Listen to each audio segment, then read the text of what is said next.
Hello, welcome to my channel. I'm Robert, and a fact checker and science blogger. And this is about the news about the new UK variant and the claim that it may be slightly more deadly.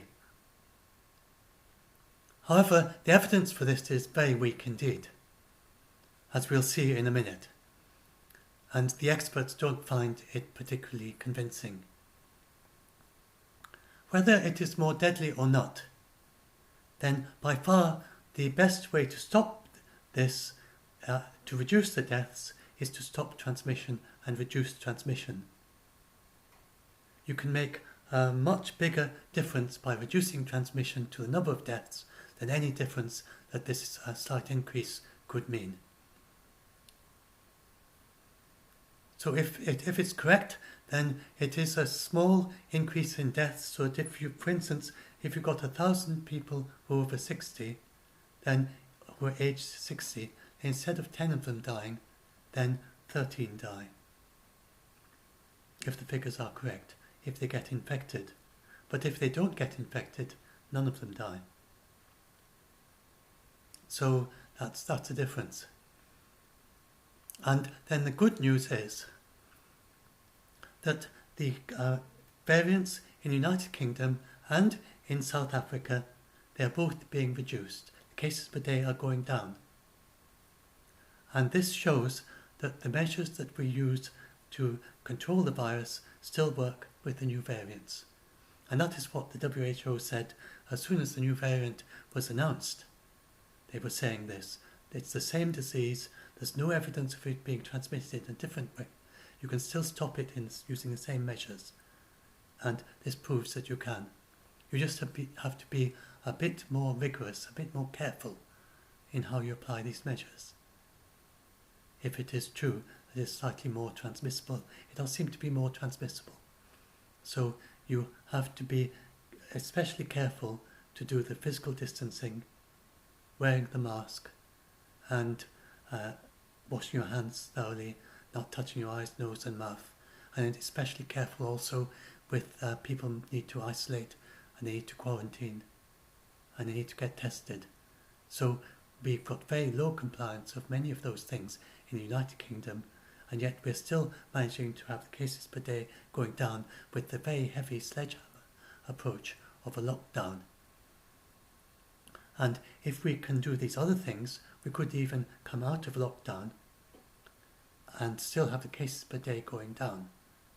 The important thing is to keep the cases per day going down whatever you do. If just ease up the restrictions very slowly, and even when you're down to just a few cases per million, even if we had only 6 cases per day in the entire United Kingdom, we have to keep on going down. Don't let up, because with the long delay of the incubation period and so on, you can let up and think, oh, everything's fine, we're down to 6 cases a day, and then before you know it, you've got 100, and then you've got 1,000, and then off you are, you're back up to a difficult situation again. And that is the mistake that so many countries are making over and over. We have the cases per day reducing in the UK, and even with our very sloppy approach, this means we can eliminate it if we keep on going. Because if cases per day are reducing, even with the vast numbers we have now, far more than they ever had in Wuhan, then we can definitely eliminate it if we just keep going and persist. When we get down eventually to a few cases per million again, we can eliminate it. There was no reason at all, with just an extra month of work over the summer, we could have got rid of it, like New Zealand did.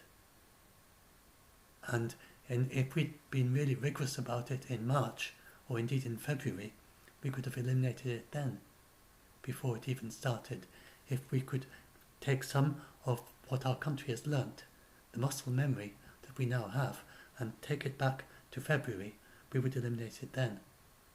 That is why some of the Asian countries, they'd been through SARS before.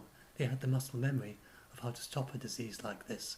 And that's why some countries like Taiwan, with an epidemiologist as well in government, and the previous experience of SARS, has never had to do a lockdown. And we would never have had to do a lockdown if we had responded as promptly and based on science and as seriously as Taiwan did. And the new variants are no different. We can still eliminate it. So that's the headline news. And then the important thing is this new variant. There's no doubt that new variants are arising. These are variants of concern, and for as long as the virus continues to circulate in the world, anywhere in the world, these new variants will arise. So it is very important that we stop the virus not just in the United Kingdom and the United States, but over the entire world. That's another thing the experts are saying just now. And so this is an example, Angela Rasmussen, and where she says here, I don't know if there are any more alarm bells that can be rung to say we have to figure out vaccine rollouts and get vaccines into the arms of people, not only in the US or Canada, but across the globe. So that is the essential thing, across the globe, everywhere. For as long as this virus is still circulating anywhere, if it's still circulating in Brazil, or still circulating in Mexico, or in the Congo, anywhere in the world, then these new variants will be arising. And they will make things more difficult for the rest of the world. So that is really the central message. Right now, it is not a significant problem. These variants, the vaccines still work, and these variants are just a bit more transmissible. We can still be stopped in the same way. Now, it's so that is really the central message. And the central message also is that the vaccines are a wonderful tool that we've got. And with the vaccine, that's going to hugely reduce, but not all the way to that you can just wander around and do nothing. So the combination of the vaccine plus either very good therapeutics, so we have new drugs coming along. And you get people saying, oh, this drug is a cure. That's not true. We don't have any drugs that are a cure at the moment. We have drugs that are promising. They need to be tested. There's a reason why drugs have to go through clinical trials. Like we heard with hydroxychloroquine, which has all sorts of serious effects on people with COVID. Bad effects. And the FDA, in the United States, are chronicling more and more serious effects that they can have. So you have to be very careful with these miracle drugs. You have to test them properly. But we have a large number of different drugs now that are being investigated, and by the end of 2021, then we can expect to have many more. We already have 3 drugs now. Dexamethasone and 2 drugs that are used for people with arthritis. That have got pretty good evidence that they actually work. So that is one way that we can tame it, but the other way is to stop it completely. And we can do that too, especially if the vaccine stops transmission, but even if it just reduces, especially the vaccine is very effective at stopping transmission as well as stopping severe disease. We don't know that yet, but it's certainly possible. Anyway, so now I'm just going to talk a little bit about, this is why, I'll just talk about the limitations of the results. So if you look at the experts, I've got a quote from Angela Rusmin up here. She's a virologist, and she says the data from the UK is not particularly convincing because it doesn't take account of a number of unrelated reasons for higher death rate, including quality of care. And so now this was actually in the report itself. You just need to read the report, and the report itself says that its result is limited. I've just annotated it. This is what it says in techie language. This is my summary, just reading it, because I know how to read techie language like that, and that's what it says. So it says that only 8% of the deaths were tested. So over this period for which they have the results, then the results is only based on 8% of all the data. And that's because that's only 30% that they could actually test for the S gene out of 26% were tested, and in the right kind of way to be able to do this. And so that's only 8% total of all the deaths from the period. Then also, the period And this is, in the study itself, it says this. It says these are its own limitations. And then they say that if they restricted to people who had a full 28 days of follow-up from when they developed symptoms, so it's just the people they got the best data for, the signal disappeared. So it's only there for people with partial data. People with complete data, then there's no signal of an excess of deaths. That's another limitation. They still think that it looks as if there may be a signal, they say, but it's very, very, very, very early stuff, to the point to which the experts say it doesn't look particularly convincing at all. And then here's some more things. And these again are limitations in the actual report itself that the announcement was based on. So they pointed out that labs vary in their sensitivity to the new variant. So some labs can detect it more easily than others. And they haven't, this is another thing that could be confounding their results. And then they say that there are other ways that the new variant could lead to more deaths. And the higher transmissibility, there is good data now supporting it being more transmissible, though not quite the 1.7, it's maybe more like 1.5 more transmissible. So maybe it's maybe 50% more transmissible is what they're talking about now. It's very difficult to narrow down these things. But if it's more transmissible, then if the variant, the being more transmissible could mean, for instance, that the new variant is better at super spreading, in super spreading events. And you have so most of the time maybe it's very similar to the other one, but it's worse for super spreading. Just take an example. They don't give a particular example like that, but they say, for instance, the new variant could spread preferentially through long-term care homes, and spread to them more than it does to elderly people who are healthy and at home, because they didn't distinguish those in their data. They just said by the age. They didn't distinguish between their data was for a care home or for people at home, and the people at home would be more healthy.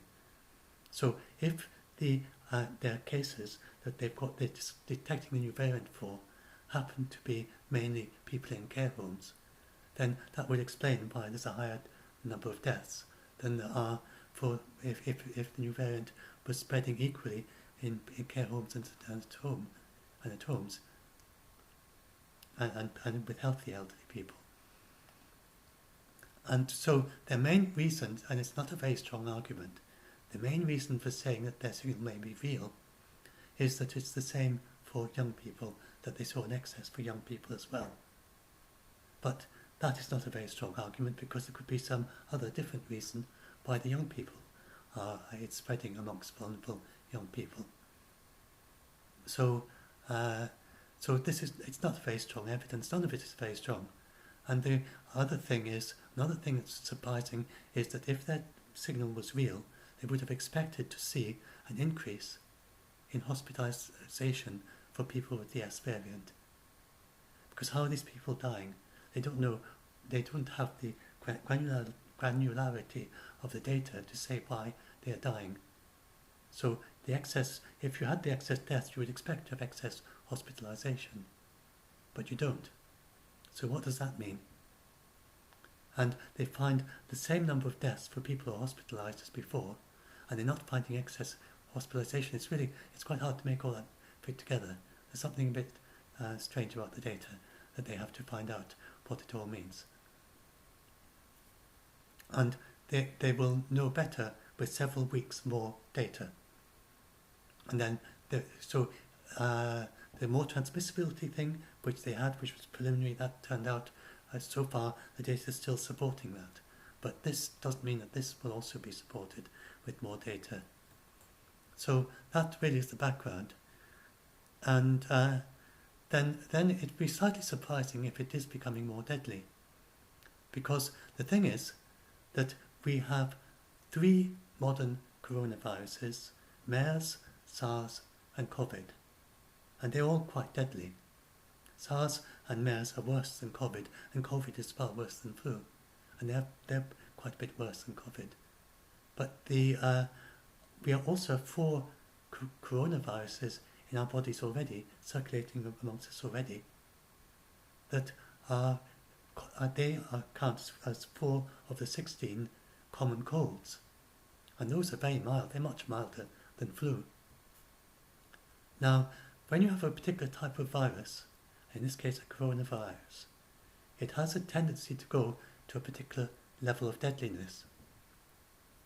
And for instance, with polio or with smallpox, then those clearly for some reason, the way they're transmitted, the way they affect people, those keep being deadly even over centuries, thousands of years indeed. But the ones like, but colds, then they haven't stayed deadly. So there's different evolutionary pressures on colds than there are this, for instance, on polio or smallpox. There's some difference that leads them to go in a different direction. So this is quite good, but not totally watertight argument. But it's a good kind of reasoning. It suggests a possibility that coronaviruses may have a tendency to become as mild as a cold if they evolve for long enough. And there's an example for OC43, which is just a techie name for one of the 16 colds, one of the 4 coronavirus colds.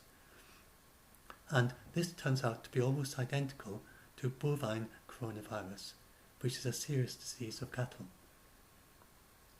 And they can work out the molecular clock of how slowly it evolved or quickly it evolved. And coronaviruses don't evolve nearly as fast as flu, but they evolve a bit faster than, for instance, a lot faster than, say, measles. And based on the molecular clock, then they work out that OC43 separated from BCO5 in the 19th century, and their best guess, without even looking at anything else, just looking on the molecular clock, was 1890. And it just so happens that there was a pandemic in 1890. And this pandemic happened just after a big cull of cattle with bovine coronavirus. And the cull of cattle with bovine coronavirus, very serious disease, and they culled it to stop it in around 1890, just before. Then that would have been a way that this OC43 could have jumped to humans. Now there's some more evidence as well that suggests that this may be what happened. And the thing is that OC43 has an affinity for the nervous system. It's now a very, very mild disease, but it has an affinity for nerve cells. And whatever disease that was, pandemic in 1895, in 1890, it was very unusual for a flu pandemic for its effects on the nervous system. So all those things put together makes it look like that could have been bovine coronavirus jumping to humans. And if that is it would have to be some slight variant on it that jumped to humans at that time. And they don't have any tissue samples from people who died, and they don't have any tissue samples from the cows, the cattle. So they have no way of checking this.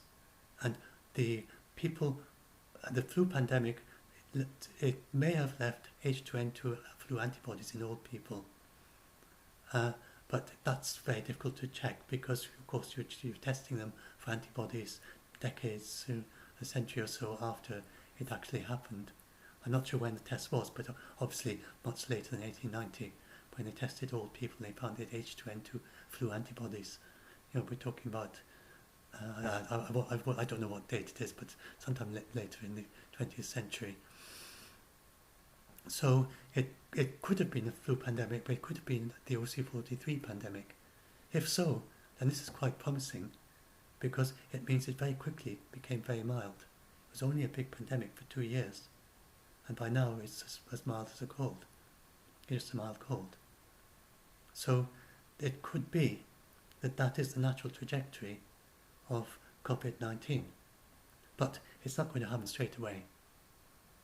So we can't just wait for it to turn into a cold, if that is what it's going to do.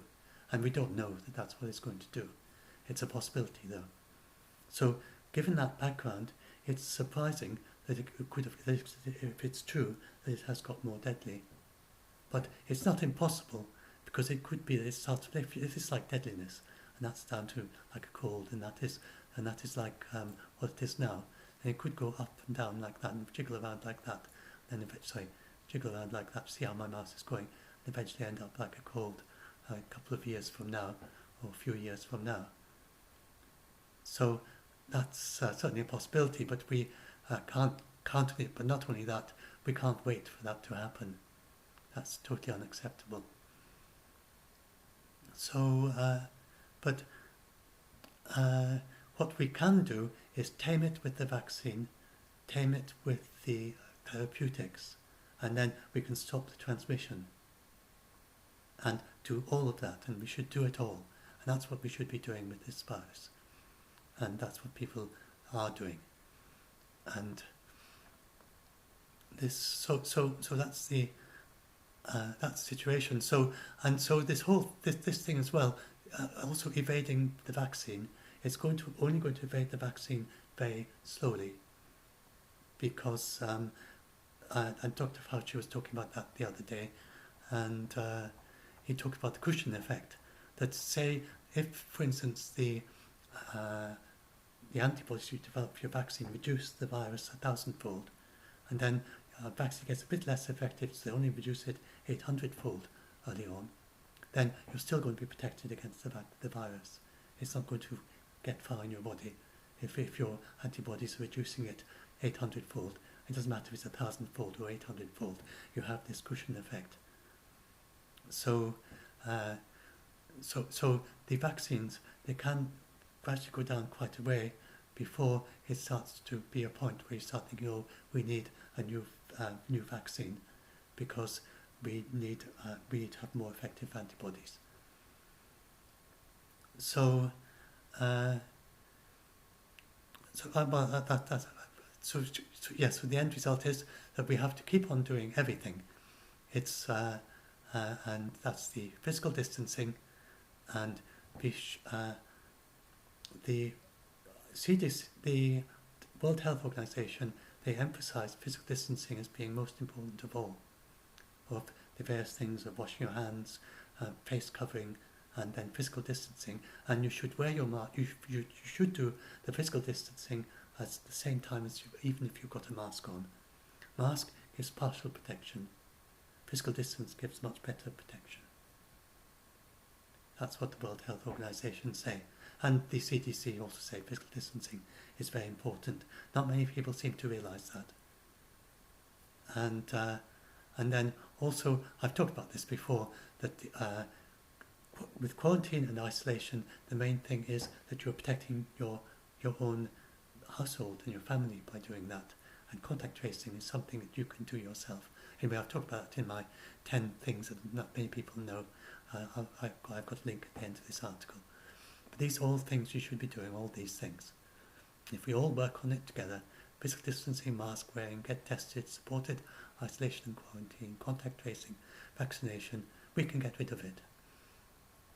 And then let me scroll down. And so that's just about how the vaccine is expected to work with the new variants. Oh yes, and so I was talking about how it's very important that we stop this over the entire world. Yes, let's end with this.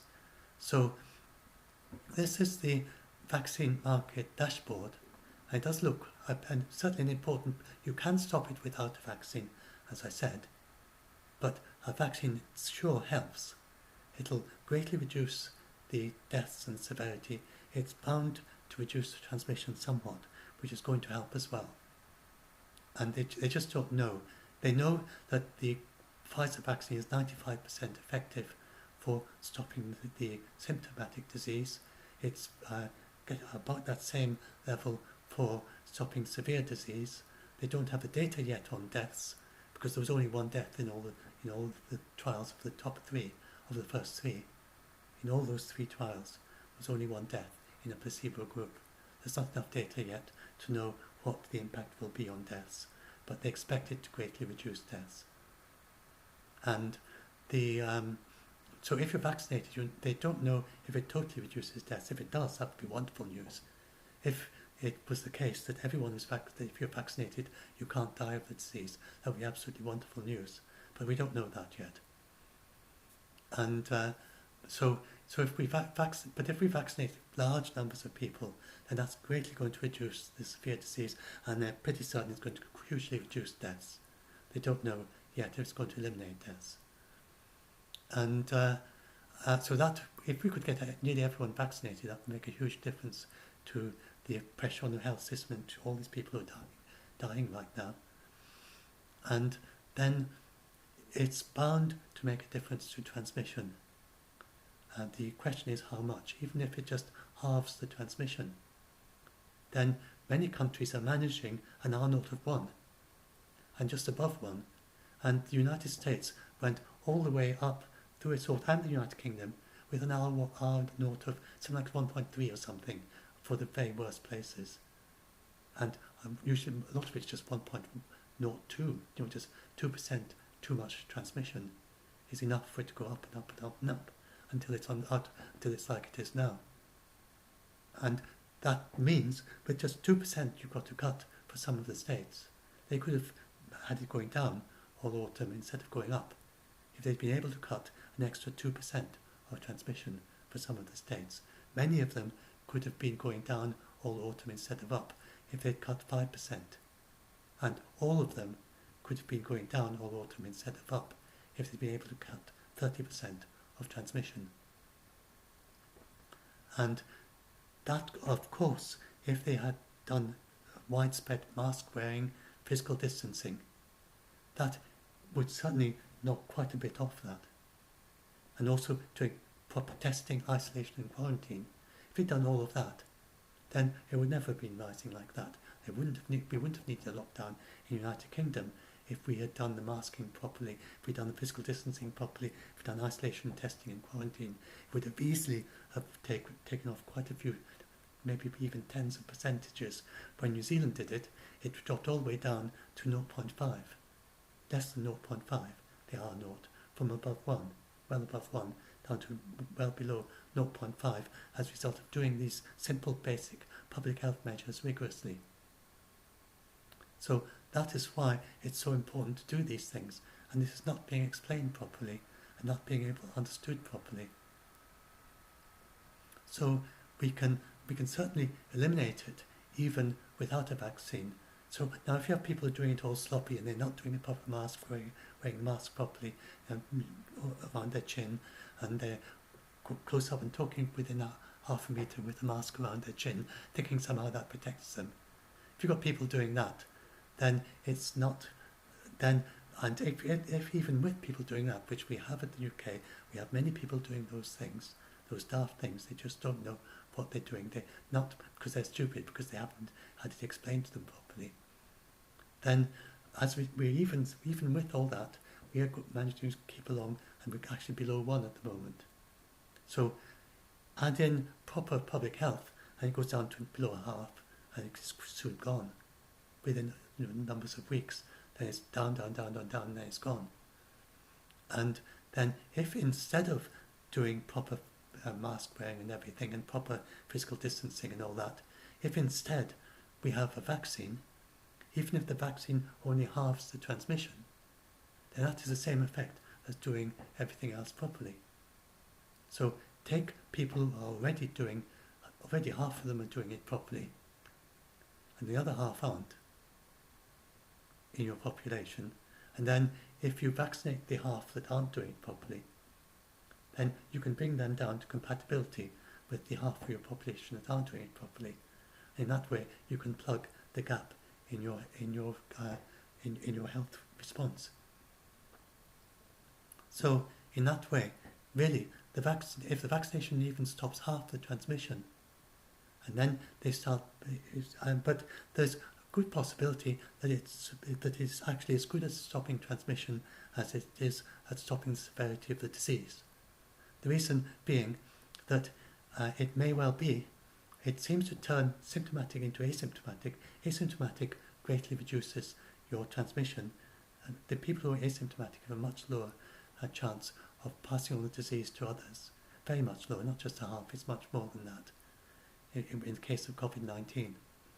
And so if the vaccine has the same effect of just turning into asymptomatic transmission, then that may well by itself be enough to mean it greatly reduces the transmission as well. So, and then it does seem to reduce the amount of asymptomatic of cases altogether from the AstraZeneca results, just by about a third, and not as much as we'd hoped. But combine that with asymptomatic not spreading, if that's also true, then it might well be just as effective at stopping transmission as it is at stopping the symptomatic cases. The research is ongoing on that, and we'll know, sometime in February, March, we will have the data, and we will know if it does stop transmission and how good it is at stopping transmission. But it's quite promising. If the vaccines are as good at stopping transmission as they are at stopping the severe disease, then it's a bit complicated to be absolutely sure, because they normally vaccinate people with the normal diseases don't have this rather extraordinary extreme amount of super spreading, where COVID-19 is nearly only transmitted by super spreading. And so the mathematics that you do for herd immunity, then it's difficult to know how to adapt that to this unusual situation where it is nearly always via super spreading. Because you could have 10 people and you vaccinate them and you vaccinate 8 of them, and then the super spread is in one of the remaining 2. So how does the maths work with that? So it's a little bit tricky, but it seems likely that if they are anything like as if they are anything like as effective at stopping transmission as they are at stopping the severe disease, then we can probably eliminate it just with the vaccine. For instance, if it is 90% effective, similar to some of the best vaccines, once you've chosen them, once you've got the right dose and everything, once you've optimized it, then that would work all the way up to an R naught of 10 and stop it. And if it's 80% effective, it'll work all the way up to an R naught of 5. So the vaccine can, if added on, even if it gets a little bit more transmissible again, even if the R naught keeps on going up a bit more, then even an 80% effective vaccine would stop it, if you can vaccinate enough people. It's unlikely it gets so transmissible that it can't be stopped with an 80% effective vaccine. So we'd have to do an awful lot of evolving to escape something like that. So we're in this situation then where I think it looks very optimistic. I'm personally very optimistic just from reading what the experts say and putting it together. Then it really looks quite promising that we can actually eliminate it. We can either bring it right down by the end of 2021 and have it very well controlled. It's turning to more like a cold, not because it's managed to evolve that far yet, but because the vaccine has reduced its danger so much, and we've also got extra therapeutics as well on top of it. We'll have many more there's some amazing ideas for drugs that are especially tailor-made drugs that lock into particular parts of the virus that just stop it working, that could be very effective if they work. And there's so many ideas, there's so much science being put into this. And I would be very surprised if by the end of 2021 we don't have many more very effective drugs. It just takes time to test them and go through the process. It's very, very fast, just like with the vaccines. And they developed the vaccines very fast. They're developing the drugs, the therapeutics, with extraordinary speed as well. And normally they would take several years. They're likely as well to be able to get these new drugs actually able to use them sometime later this year. Various drugs. So that the World Health Organization think that we're going to have many more therapeutics by the end of this year. So that combination could tame it greatly. So one way or another, we can expect to be coming back to close to normal by the end of 2021. That is not being hugely optimistic.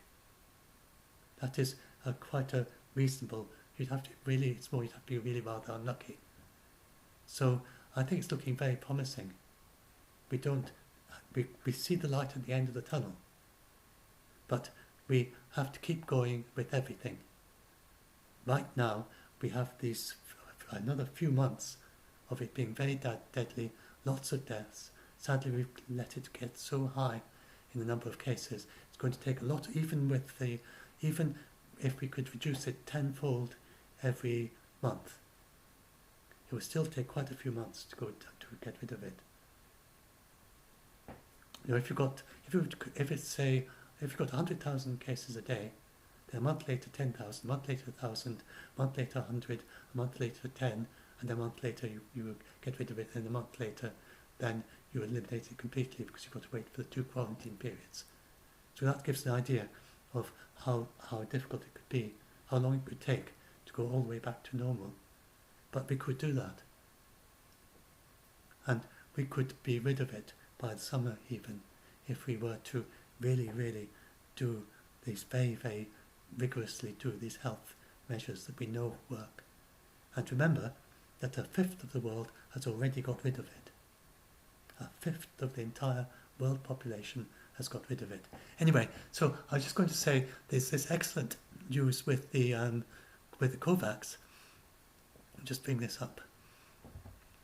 And so this shows that the vaccines, we're definitely going to be able to, we can vaccinate everyone in the world. I expect by the end of 2021, I'm being a bit optimistic here, but not hugely optimistic. I expect by the end of 2021, we may have been able already to vaccinate everyone in the world who wants to be vaccinated. That would be an absolutely extraordinary thing if we'd done that. We've got enough doses here. This is already secured doses for 60% of the world population already. The COVAX Alliance has secured, of that 60%, the COVAX Alliance has secured enough for 27%. And then the rest is multiple, the wealthier countries over-ordering, getting multiple, they're hedging their bets by ordering different vaccines for the entire population. Because a wealthy country like the UK can easily afford to pre-order enough vaccines for its entire population several times over. A poor country like the Congo can't even afford to order enough vaccines for even just more than a few people. There's this huge difference in the economics in the world. So the COVAX Alliance is dealing with this difference, and they have secured enough to vaccinate 27% of the world population, which includes, and quite a lot of that is going to be for the very poor countries. Although some of those are just normal, and even the wealthy countries are also involved in all that. It's a collective pool to all work together, use the same facilities, and save on the expense and on the competition of having different facilities all making the vaccines. Anyway, the World Health Organization has already approved the Pfizer vaccine. It's their first one to be approved. They have a more rigorous, more lengthy process of approval, and they have gone through it all and they've approved it. And they have, and they are in the process of approving AstraZeneca. They're expected to approve all these things the same as the UK did. They just have a somewhat more longer process that they go through than the UK did. And but they say that the evidence is very strong, that these are very, very safe vaccines. But they have these things they have to go through. And they've got several vaccines they're already in process of approving. And AstraZeneca will be approved pretty soon too. And the AstraZeneca one, they have 150 million doses already secured, which they can already put roll out right now. And there are 40 million for the Pfizer. So that's nearly 100 million people in these weaker economies that will be vaccinated at the same time. So it's a few months later than the wealthier countries, but it's not years later like it used to be. So, for instance, with the swine flu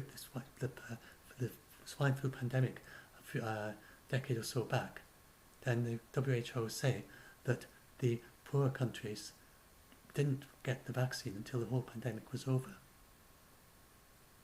by which time it was useless because it was over. But this time they're going to be vaccinated all together with the wealthier countries, almost together, staggered by a few months. I hope as we go forward in the future that we have better addressing of the inequity, and that if we have another pandemic, say in the 2050s or something, that we can vaccinate everyone at once. Now, these 9.3 billion in the wealthier countries, then they're not giving them away quite yet. But, for instance, Canada has said that it's going to give away its doses once it's vaccinated its own population. Then it'll give the excess to COVAX. So this 60% will eventually get into. I expect. I mean, it'd be silly for a country to just throw away its unneeded doses. So eventually, these doses are going to end up with COVAX in one way or another. Either they give them to them directly, or there's indirectly through supporting them through finance, so they can buy them from the wealthier countries.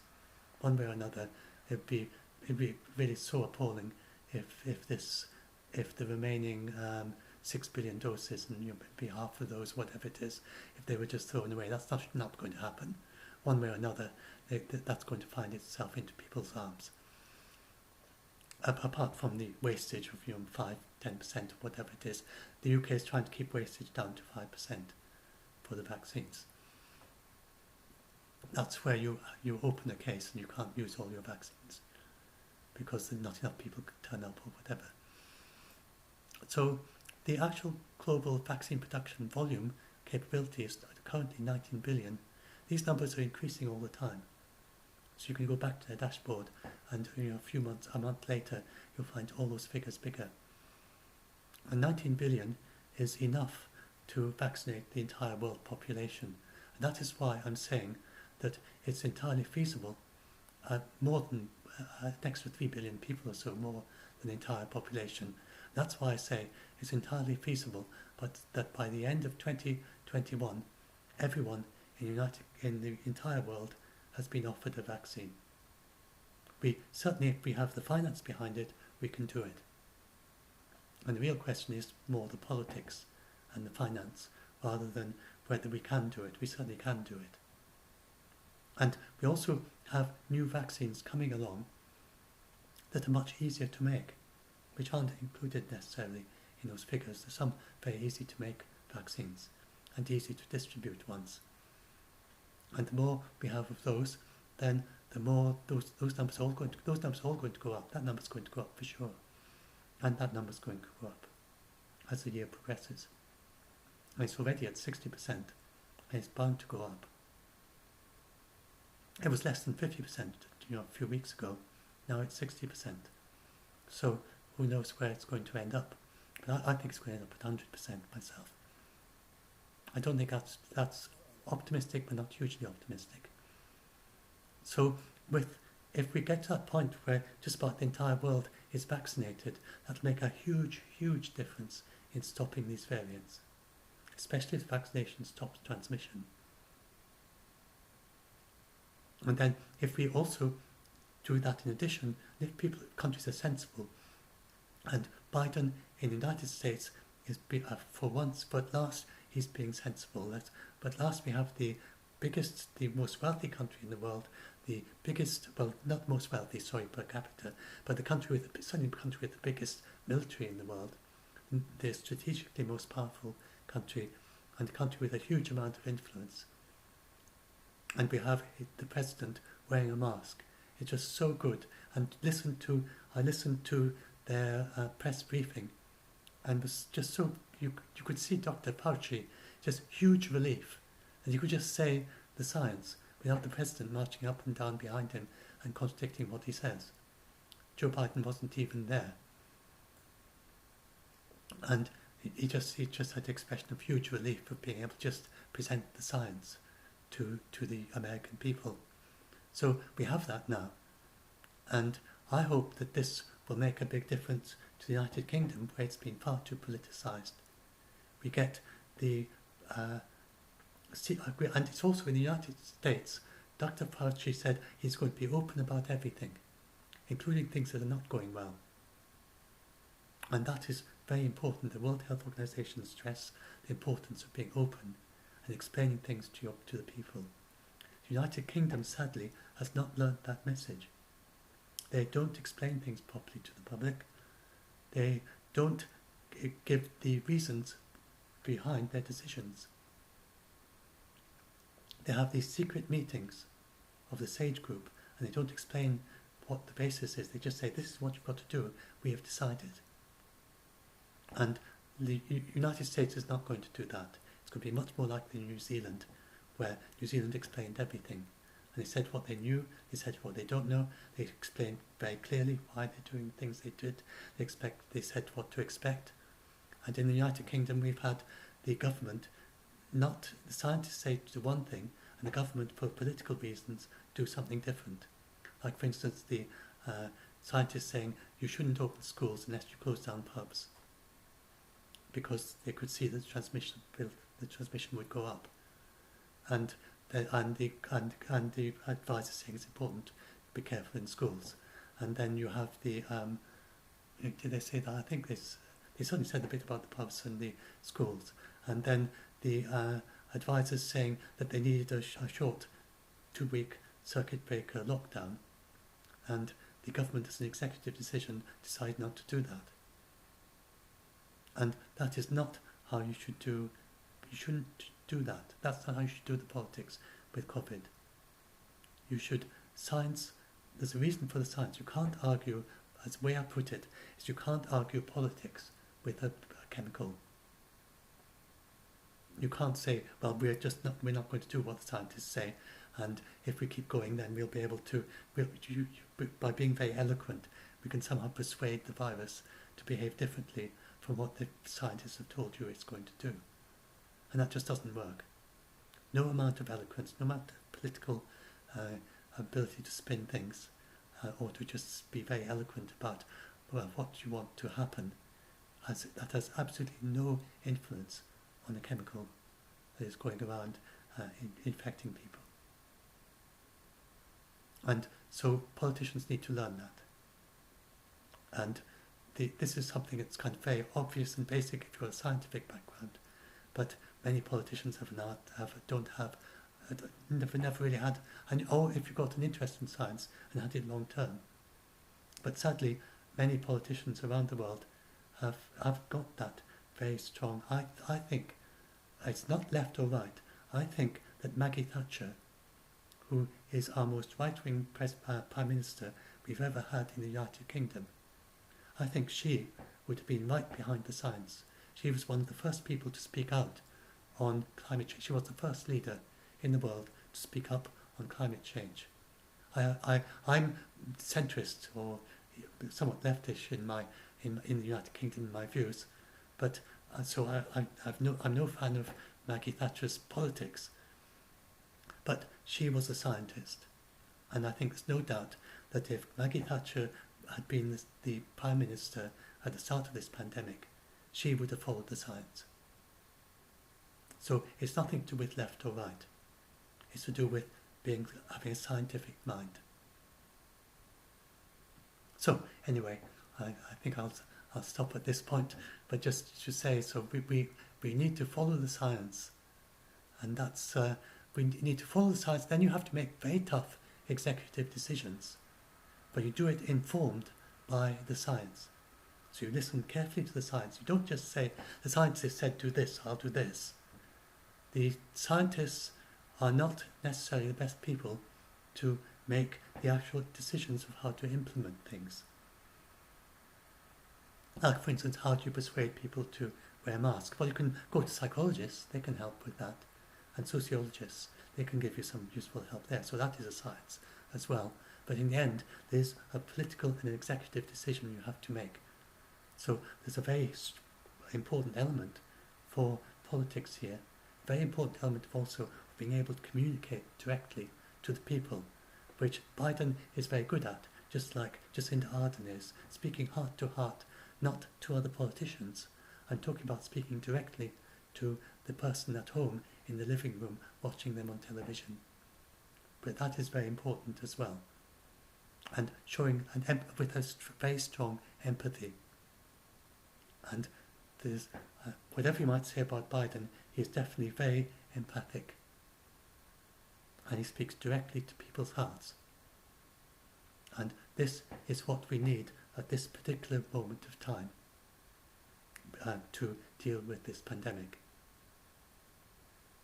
And he, by speaking to the American people, he is speaking to the entire world. Because there's so much attention on the president. So that is why I am actually very optimistic now that we have a president who is very strongly behind the science, and who is so strongly behind the science he wasn't even there at the press conference. He's letting Dr. Fauci just present the science directly to the American people with no interference, no argument. And that is what we need. And there is room.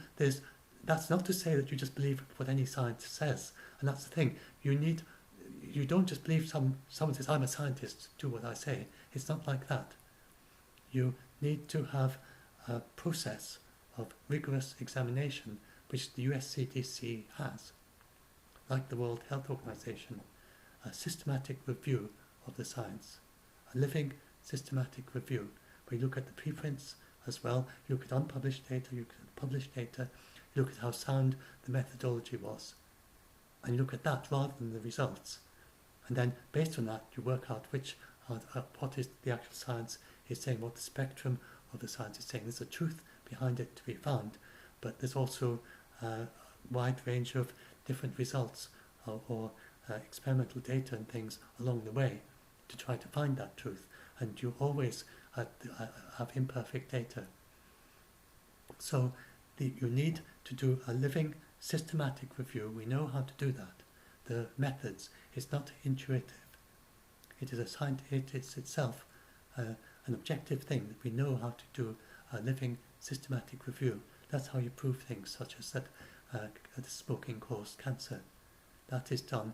Never mind the vested interest. You do it by a systematic review. It's a known process. So Dr. Fauci and the Dr. Tedros and Mike Ryan and Maria Van Kerkhove, who is the head of the COVID-19 team there with the World Health Organization, then they do a living systematic review. She's not presenting her own personal opinions. She is saying what the results are of this constant living systematic review that the World Health Organization does all along. Every week they're updating their data based on masses of scientific information, and they have whole teams of people looking at this and bringing it together. And nowadays they have huge Zoom chats talking to experts around the world about all the data they're finding. And it's based on this that they then come and then they present the result of all this work to the politicians. And the politicians should base it on that, not on choosing some particular scientist that they personally like or whose conclusions they like. That is not the way to do it. That's not what it means by following the science. It is not following a scientist. It is following the science. And by the science, it means a systematic review. That's the way that you follow the science. You get people to do a systematic review. And then, based on that, you can then make decisions. And you need good communicators and experts in the science. So Dr. Fauci in the United States is a good communicator and is also an expert, and he's presenting not his own views. When he talks to the American public, he's presenting results of this systematic review of the US CDC and the experts in the United States, and also taking into account the World Health Organization and what they say. And the World Health Organization is doing the same. They take account of their own work, and also all the other groups of scientists, like the US CDC. They will certainly listen to what the US CDC and what the US scientists have found, and what the UK scientists have found.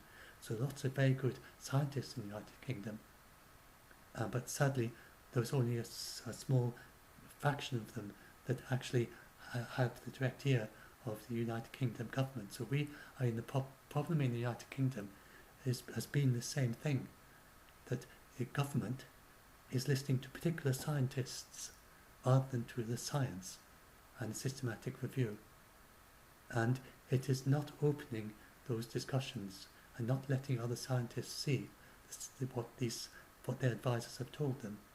It's getting better at that. But especially early on, it was very, very secret. And there was just no way to nobody outside of the SAGE group understand why they were doing their actions, which seemed very bizarre and didn't make sense. And it turned out eventually that especially moving from the contain to the delay phase, they really didn't have a basis for that. They just didn't. It still doesn't make sense why they did that. So that is what happens if you listen to particular scientists instead of listening to the science, as in systematic review, and science has to be open. If you have it closed and you just have people deciding something in secret and they don't publish their research, then you're liable to get mistakes, and you're liable to get people who have got their own personal views which aren't necessarily very much in touch with the reality of the situation that they're having to deal with. That is a natural thing that happens in science, but the systematic review helps counteract that. So anyway, so scientists are just people like anyone else, and they have their own views and their own opinions and so on. But systematic review is a method that we've discovered that rises well above that and helps us to really get very, very well-founded decisions. And so anyway, I hope that helps. And so the situation is looking really, really good now.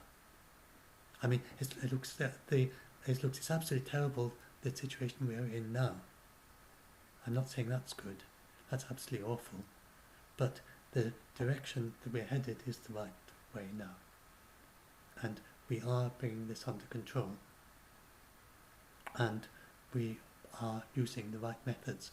And the situation is looking far more promising than it did, just a few months ago. So